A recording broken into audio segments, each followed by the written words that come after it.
નમસ્તે વિદ્યાર્થી મિત્રો, આજે વાત કરીશું ધોરણ 8 અને વિશેષ સામાજિક વિજ્ઞાનના પ્રથમ સત્રના પાઠ નંબર 11 ખેતી જે આપણો પાઠ છે તેના સ્વાધ્યાય પોથી સોલ્યુશન સંપૂર્ણ જોવાના છીએ.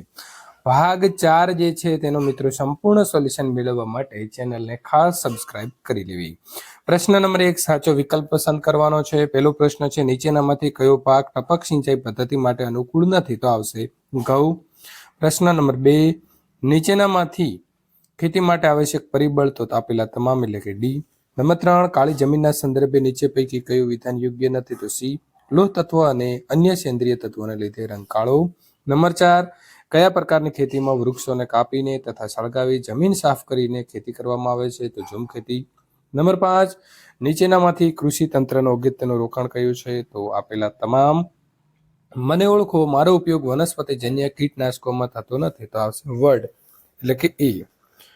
પ્રશ્ન નંબર 7 ની અંદર મિત્રો તમારે અહીં જમીનના પ્રકારો અને તેની વિશેષતાને જોડવાની છે. તો સાચો જવાબ આવે છે બી.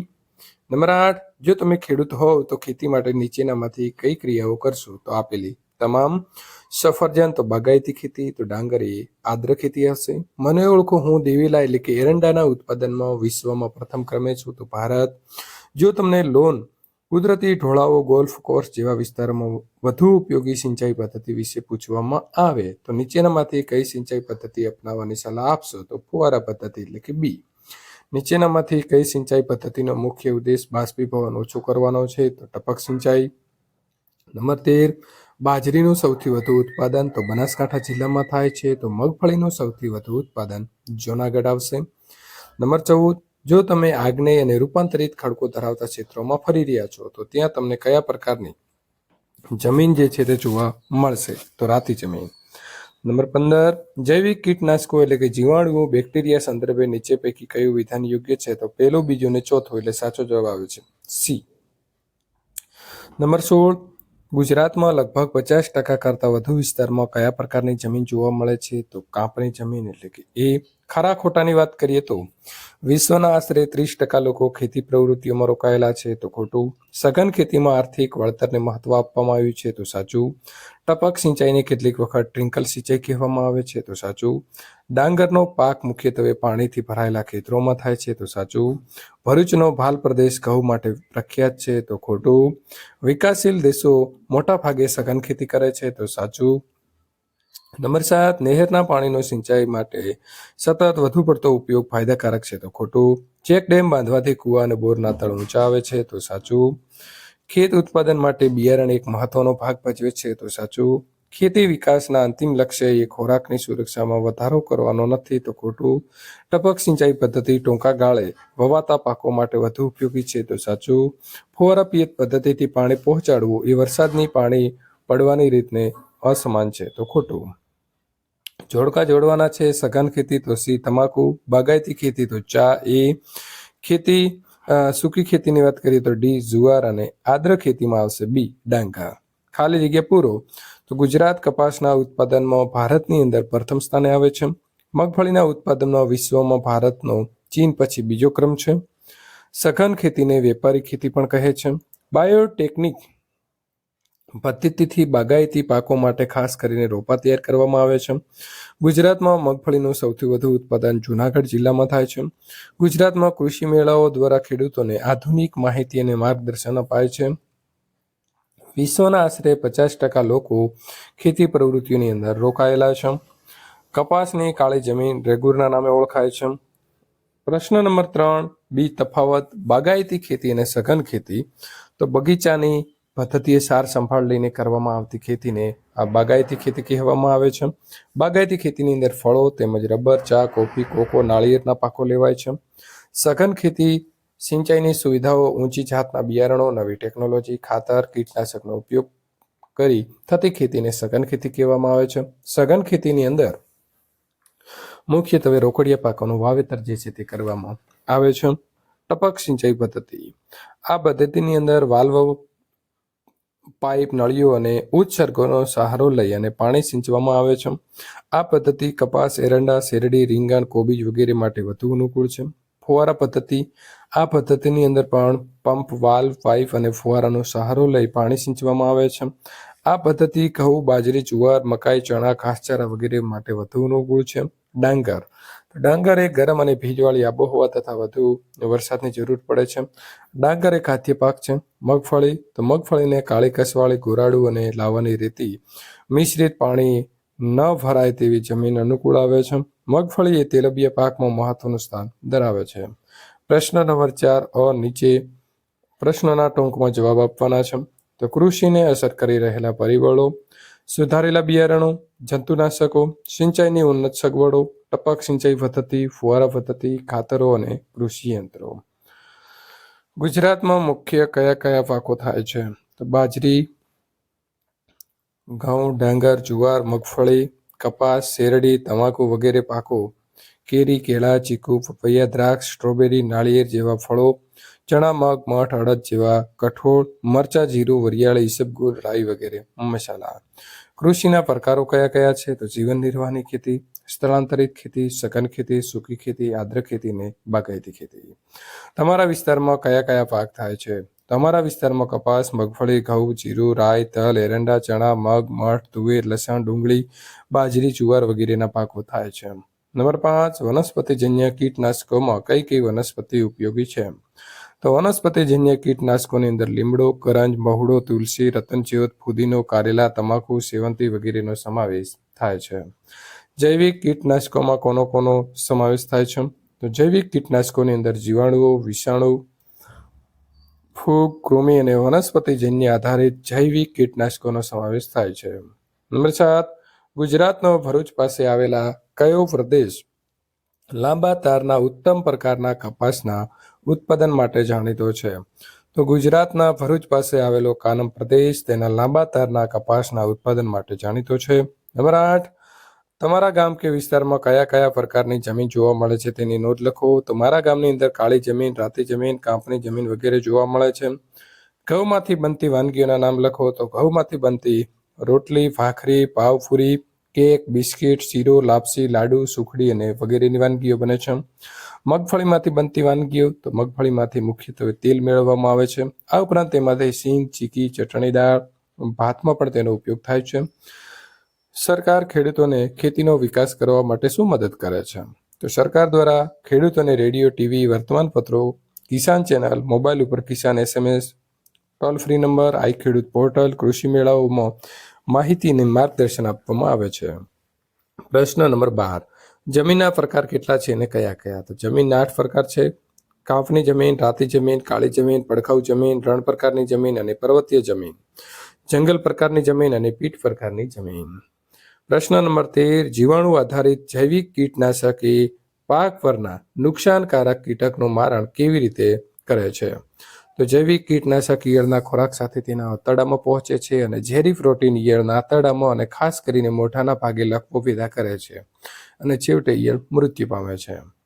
પ્રશ્ન 4, નીચે આપેલા પારિભાષિક શબ્દોની સમજૂતી આપો. ખેતી: તો જે પ્રવૃત્તિમાં અનાજ, તેલબિયા, કઠોળ, ફળો, શાકભાજી, ફૂલો વગેરેને ઉગાડવાના તેમજ પશુપાલનનો સમાવેશ થાય છે એવી પ્રાથમિક પ્રવૃત્તિને ખેતી કહેવામાં આવે છે. ખેતીને કૃષિ પણ કહેવામાં આવે છે. સ્થળાંતરિત એટલે કે ઝૂમ ખેતી: સ્થળાંતરિત ખેતી જંગલમાં કરવામાં આવે છે. તેમાં જંગલના વૃક્ષોને કાપીને તેને સળગાવીને જમીન સાફ કરી રાખને જમીનમાં ભેળવીને ખેતી કરવામાં આવે છે. 2-3 વર્ષ પછી જમીનની ફળદ્રુપતા કરતાં ઘટી જાય એટલે તે વિસ્તાર છોડી બીજા વિસ્તારમાં આ પદ્ધતિથી ખેતી કરવામાં આવે છે. સઘન ખેતી: સિંચાઈની સુવિધાઓ, ઊંચી જાતના બિયારણો, ખેતીની નવી ટેકનોલોજી, રાસાયણિક ખાતરો, કીટનાશક અને વિવિધ પ્રક્રિયાઓ યંત્રોનો ઉપયોગ કરીને કરવામાં આવતી ખેતીને સઘન ખેતી કહે છે. સઘન ખેતીને વેપારી ખેતી પણ કહેવાય છે. ખેત તલાવડી: ખેત તલાવડી ખેતરમાં ઢોળાવવાળી જમીનમાં શેઢાઓ વચ્ચે બનાવવામાં આવે છે. તેમાં વરસાદના પાણીનો સંગ્રહ કરવામાં આવે છે. વરસાદ બંધ થયા પછી પાકને પાણીની જરૂર હોય ત્યારે તે પાણીને સિંચાઈ માટે વાપરવામાં આવે છે. ચેક ડેમ: નાની નદીઓ, ઝરણા કે વહોળાને પાણીને નકામું વહી જતું અટકાવવા માટે તેમના વહેણને વચ્ચે પાકો આડબંધ બાંધવામાં આવે છે જેને ચેકડેમ કહે છે. ચેકડેમના લીધે આસપાસના કૂવા અને બોરના પાણીના તળ ઊંચા આવે છે. બાગાયતી ખેતી: બગીચાની પદ્ધતિએ સાર સંભાળ લઈને કરવામાં આવતી ખેતીને બાગાયતી ખેતી કહેવામાં આવે છે. આ ખેતીમાં રબર, ચા, કોફી, કોકો, નાળિયેરી વગેરે પાક લેવામાં આવે છે.